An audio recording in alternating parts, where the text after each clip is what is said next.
Hi, good night, namaste, happy new year. Today's the 1st January, and so happy to be bringing in the year with readings of Devi Mata in the Devi Maha Bhagavatam. So I'm going to be reading book 1, chapter 9, on the killing of Madhu Ketava. Om Vakratuna Mahakaya Kuti Surya Samaprabha Nira Viganam Kurvita Sarvakaya Sushruta Om Ekadantai Vim Vakratundai Vinotanti Prachodaya Om Gam Ganapati Om Gam Ganapati Om Gam Ganapati Nama Om Guru Brahma Guru Vishnu Guru Deva Maheshwara Guru Sakshat Param Brahma Tasmish Guru Nama Miya Devi Sarvabhuteshu Vidyarupinna Sanshta Namastasena Namastasena Namastasena Nama Om Namo Namo Jaganmata Vidya Pradhani Maha Saraswati Om Namo Namo Amara Kalyani Mata Saraswati Namaste Om Em Saraswati Om Em Saraswati Om Em Saraswati Nama Om Tat Sat Om Tat Sat Om Tat Sat.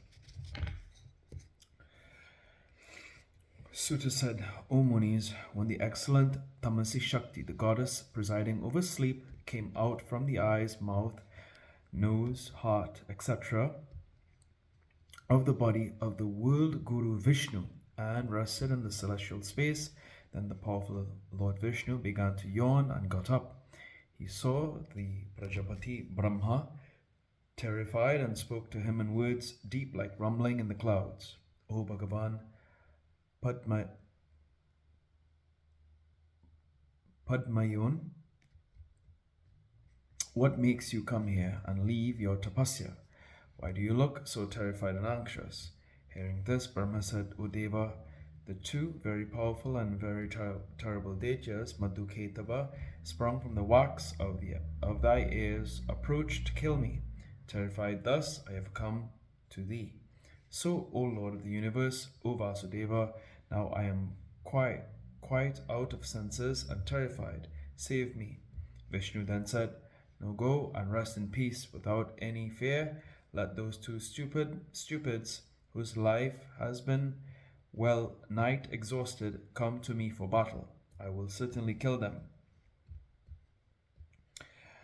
Sutta said, when Bhagavan Vishnu, the Lord of all the Devas, was thus saying, those two very powerful Danavas, elated with pride, came up there in their search for Brahma. O Munis, the two proud deities stood there in the midst of the Pralaya water without anything to stand on and with calm attitude. They then spoke to Brahma as follows, O you have fled and come here. You cannot escape. Go on and fight. I will kill you before this one. Then I will kill him also who sleeps on this bed of serpent. Either give us battle or acknowledge yourself as our servant. Hearing their words, Janardhan Vishnu addressed them as follows. O two Danavas, mad for war, come and fight with me as you like.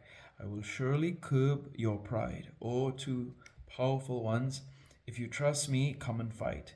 Hearing this, the two Danavas, in the midst of that mass of water, resting without any support, came up there to fight, with their eyes rolling with anger.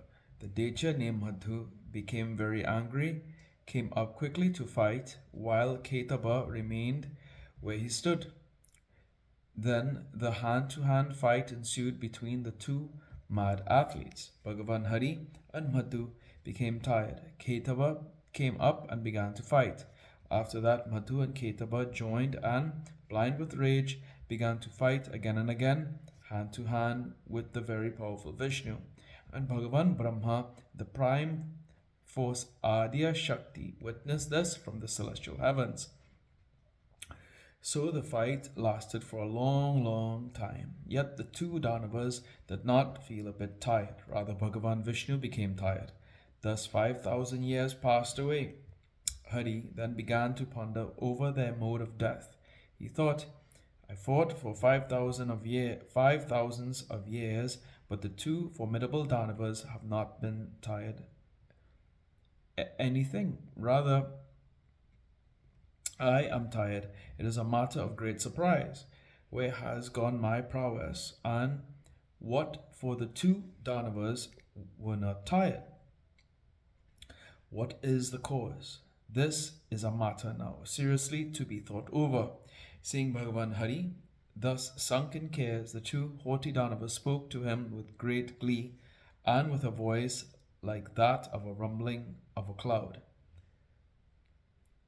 The rumbling of cloud. O Vishnu, if you feel tired, if you have no sufficient strength to fight with us, then raise your folded palms on your head and acknowledge that you are our servant. Or, if you can, go on fighting, O intelligent one. We will take away your life first, and then slay this four-faced Brahma. Hearing the words of the two Danavas resting there, without any support in the vast ocean, the high-minded Vishnu spoke.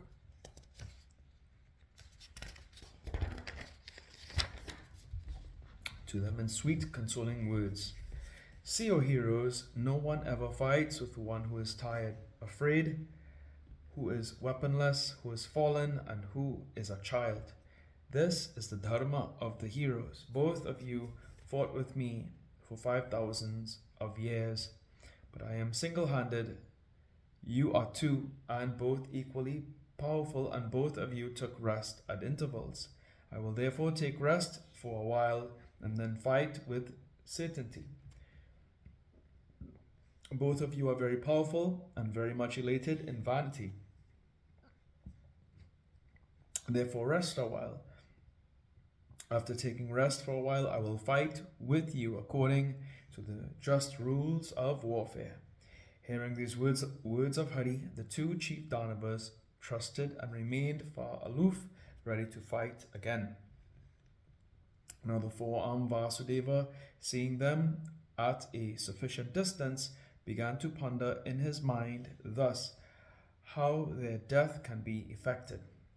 Thinking for a time, he came to know that they have been granted by the Supreme Shakti Devi death at their will. Ichha mrityu, and therefore they are not getting tired. I fought so long with them uselessly, my labor went in vain. How then can I now fight with this certain knowledge? Again, if I do not fight, how these two Danavas, elated with their boon and giving up troubles to all, be destroyed? When the boon is granted by the Devi, their death is also well nigh impractical.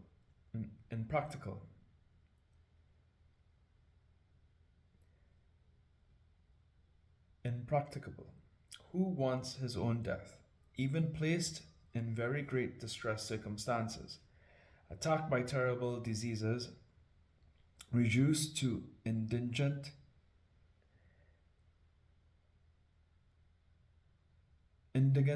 poverty? No one wants to die. So how can it be expected that these two haughty Danavas would want their death themselves? Therefore, it is advisable me to take refuge of the Adya Shakti, the giver of the fruits of all desires. No desires can ever be fructified unless she is thoroughly pleased. Thus, thinking, Bhagavan Vishnu saw the beautiful Devi Yoga Nidra Shiva shining in the air. Then the supreme yogi, Bhagavan Vishnu, of immeasurable spirit, began to praise with folded palms the great Bhuvaneshwari Mahakali, the giver of boons for the destruction of the Danavas. O Devi, I bow down to thee, O Mahamaya, O creatrix and destructrix, thou beginningless and deathless, O auspicious Chandiki, the bestower of enjoyment and liberation. I do not know thy Saguna or Nirguna forms. How then can I know thy glorious deeds? Innumerable as they are, today thy indescribable prowess has been experienced by me. I, being made senseless and unconscious by thy power of sleep, being tried again and again by Brahma with great care to bring me back to my consciousness, I could not become conscious. So much my senses were contracted down. O Mother, by thy power thou didst keep me unconscious, and thou again hast freed me from sleep. And I also fought so many times. O giver of one's honor, now I am tired, but thou hast granted boon to the two Danavas, and therefore they are not getting tired. These two Danavas, puffed up with pride, were ready to kill Brahma, and therefore I challenged them to fight with me. And they too are fighting fiercely with me in this vast ocean. But thou hast granted them the wonderful boon that they will die whenever they will, and therefore I have now come to thy refuge, as thou protectest thou that come under thy shelter.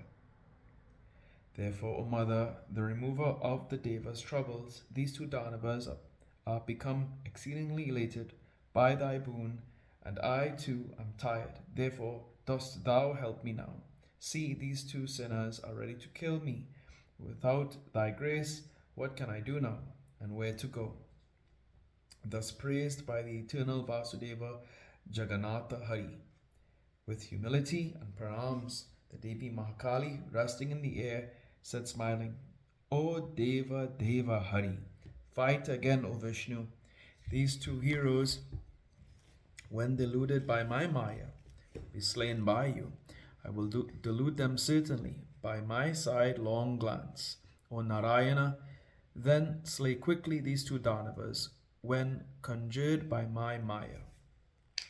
Suta said, hearing these lovely words of Bhagavati, Bhagavan Vishnu went to the scene of battle in the middle of that ocean, when the two powerful Danavas of serene tempers and eager to light became very glad on seeing Vishnu in the battle and said, O four-armed one, we see your desire in very lofty indeed. Well, stand now, be ready for battle, knowing that victory or defeat is surely dependent on destiny. You should think now thus, though it is generally true that the more powerful one wins victory, but it also happens sometimes that the weak gets the victory by queer turn of fate.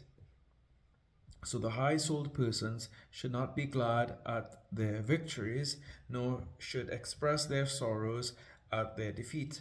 So don't be glad, thinking that you on many former occasions fought with many Danavas who were your enemies, and got the victory, nor be sorry that now you are defeated by the two Danavas. Thus saying, the powerful Madhuketava came up to fight. Seeing this, Bhagavan Vishnu struck them immediately by fist with great violence. The two Danavas, elated with their strength, struck Hari in return with their fist. Thus fighting went on vigorously. Now, seeing the two Danavas of great powers fighting on incessantly, Narayana Hari cast a glance expressive of great distress towards the face of the Devi Mahakali. Seeing Vishnu thus distressed, the Devi laughed loudly and began to look constantly with eyes somewhat reddish and shot towards the two Asuras sidelong glances of love and amorous feelings, which were like arrows from the Cupid. The two vicious Daityas became fascinated by the sidelong glances of the Devi and took great pleasures in them.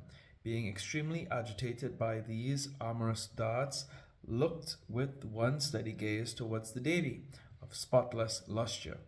Bhagavan Hari too saw the wonderful enchanting pastime of the Devi. Then Hari, perfectly expert in adopting means to secure ends, began to speak, smiling and in voice like that of the rambling cloud, knowing the two Danavas enchanted by Mahamaya, thus, O two heroes, I am glad at the mode of your fighting, so ask from me boons, I will grant that to you. I saw many Danavas before fighting, but never I saw them expert like you, nor I heard like this. I am therefore very much satisfied by your such unrivaled prowess. Therefore, O greatly powerful pair of Danavas, I wish to grant both of you any boon that you want.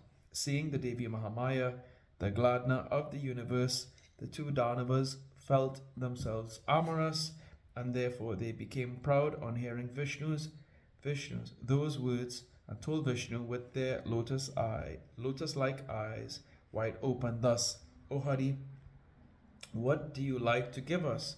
We are not beggars. We do not want anything from you, O Lord of the Devas. Rather, we will give you whatever you desire. We are donors, not receivers. So, O Vasudeva, Harishikesa, we are glad to see your wonderful fight. So ask from us any boon that you desire. Hearing their words, Bhagavan Janardhan said, if you both are so much pleased with me, then I want this, that both of you be killed by me. Hearing these words of Vishnu,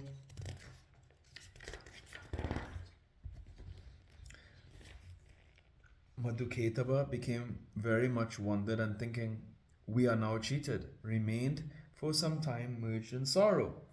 Then reflecting that there is water everywhere and solid earth nowhere, they said, O Janardhan Hari, we know that you are truthful, therefore now we want this desired boon from you that you wanted to grant us before. Now grant us this desired boon of ours. O Madhusudana, we will be slain by you, but kill us, O Madhava, on a solid earth free from any water, and thus keep your word. Sri Bhagavan Hari laughed, and remembering his Sudarshan disc said, O two highly fortunate ones, verily I will kill both of you on the vast solid spot without any trace of water.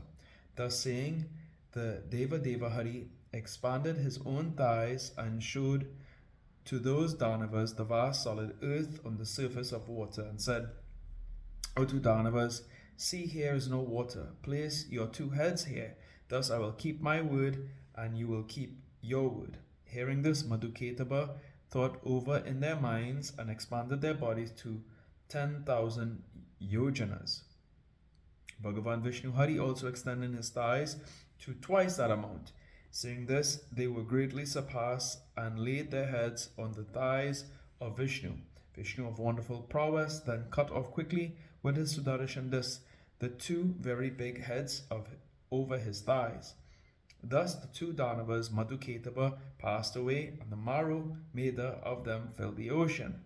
O Munis, for this reason the earth is named Midini, and the earth is unfit for eatable purpose. Thus I have described to you all that you ask. The sum and substance is that the wise person should serve Mahamaya with all their hearts. The Supreme Shakti is worshipped by all the Devas. Verily, verily, I say unto you that this is decided in all the Vedas and other Sastras, that there is nothing higher than this Adya Shakti. Therefore, this Supreme Shakti should be worshipped anyhow, either in her Saguna form or in her Nirguna state.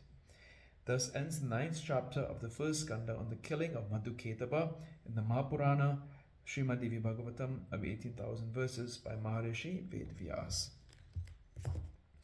Ujjanti Mangalakali Bhadrakali Kapali Durga Kashva Shivati Swaha Swada Namaste Om Tuya Mata Chavitatu Tuya Bandusha Jasakatu Tuya Vidya Devinatu Tuya Sarvam Mama Deva Dev Om Shanti.